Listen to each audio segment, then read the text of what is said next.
आज देखिए Joseph Prince के साथ। प्रभु की स्तुति हो। क्या आप तैयार हैं वचन के लिए? ओके। अब याकूब 5 हमें बताता है, हमारे किंग जेम्स में एलिया के बारे में लिखा है, भविष्य वक्ता एलिया। और एलिया भी तो हमारे समान ही सुख दुख भोगी मनुष्य था, और उसने गिड़गिड़ा कर प्रार्थना की कि मेह ना बरसे। मेह ना बरसा और 3.5 वर्ष तक भूमि पर मेह नहीं बरसा। उस समय इज़राइल परमेश्वर के प्रति बगावत कर रहे थे। इज़राइल परमेश्वर से दूर हो गए थे।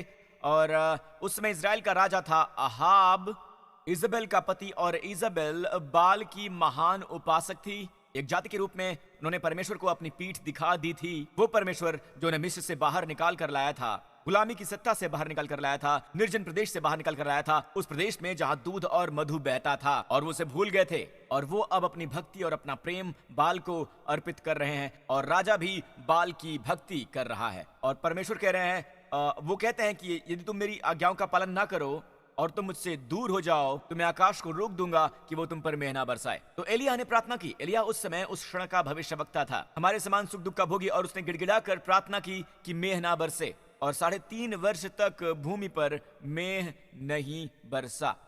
उसने फिर से प्रार्थना की। 3.5 साल के बाद तो आकाश से वर्षा हुई और भूमि फलवंत हुई। जी हाँ, आकाश से वर्षा हुई और भूमि फलवंत हुई। ओके, तो उन 2 वचनों में हम सीखते हैं कि एक प्रार्थना है जो हम कर सकते हैं, और इसका प्रभाव धरती और आकाश पर होगा। आमीन। जब हम प्रार्थना करते हैं तो ये तसल्ली देने के लिए नहीं है, हम प्रार्थना करते हैं आकाश को धरती पर लाने के लिए। आमीन। हम प्रार्थना करते हैं परिणाम को पाने के लिए। तो वो दिन चले गए जब हम प्रार्थना करते थे अच्छा महसूस करने के लिए, उस व्यक्ति की तसल्ली के लिए जिसके लिए प्रार्थना की जा रही है। हमें सीखना होगा कि परिणाम पाने के लिए कैसे प्रार्थना करनी है। इस मामले में एलिया ने प्रार्थना की और वातावरण कुछ ऐसा प्रभावित हुआ कि आकाश ने भी 3.5 वर्ष के लिए मेह बरसाना बंद कर दिया। और बाइबल कहती है कि उसने गिड़गिड़ा कर प्रार्थना की। गिड़गिड़ाने वाली प्रार्थना। अब देखते हैं 1 राजाओं 17:1।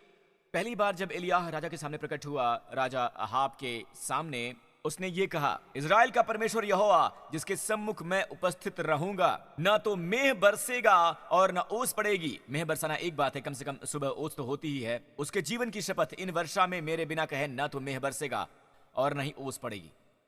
जब आप पढ़ते हैं याकूब 5, अभी अभी आपने पढ़ा कि उसने गिड़गिड़ा कर प्रार्थना की कि मेह ना बरसे, पर यहां बाइबल में कोई रिकॉर्ड नहीं है कि उसने कोई प्रार्थना की थी। उस पारंपरिक तरीके से प्रार्थना, पता है, जिसे हम सोचते हैं कि प्रार्थना करनी चाहिए। जब आप प्रार्थना के बारे में सोचते हैं, आप सोचते हैं कि किसी की आंखें बंद होंगी और उनके हाथ जुड़े होंगे और शायद वो अपने घुटने पर होंगे। और प्रार्थना का यही आइडिया है जो हम अक्सर सोचते हैं। हम सब ये अक्सर सोचते हैं, पर यहां पर ये घोषणा करने वाली प्रार्थना थी। उसके जीवन की शपथ, इन वर्षा में मेरे बिना कहे ना तो मेह बरसेगा और ना ही ओस पड़ेगी। और परमेश्वर उससे कहते हैं, और नए नियम में पवित्र आत्मा उससे कहता है, गिड़गिड़ाने वाली प्रार्थना। उसने गिड़गिड़ा कर यह प्रार्थना की।